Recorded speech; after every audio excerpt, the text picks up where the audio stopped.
We also worked at McAfee when John McAfee was like murdering people and stuff. So there was like crisis is in our blood at this point. What does crisis comms look like in the public sector in your current role?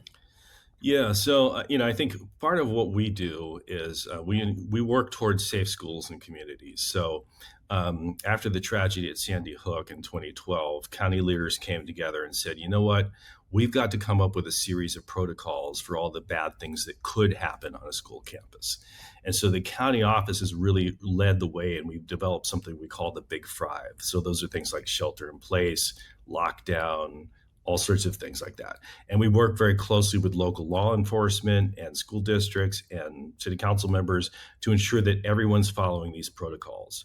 And now we're exporting those to other communities like Monterey and Marin have adopted these as well. So, I mean, I think you can imagine the scenarios. I'd rather not, get into what we can anticipate or prepare for here. But, let's just say I feel like we're better prepared for those emergencies, God forbid, than other communities across the nation have been in the past.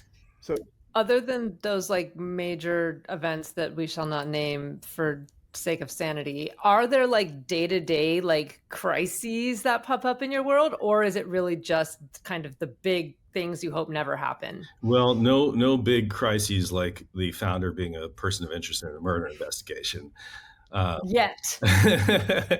but no, we do have, small things that come up, or I won't say small things, but there are things that happen on school campuses that, they can blow up and turn into some big thing.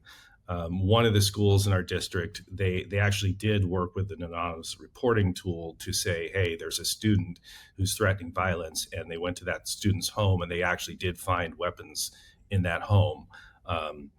So we do deal with things like that. Wow. I'm hoping every day that we don't have a major incident that we have to deal with, but we have had some issues like that we've had to deal with. I have one follow on, and then Perry, I'll shut up because I know you've been trying to get a question in.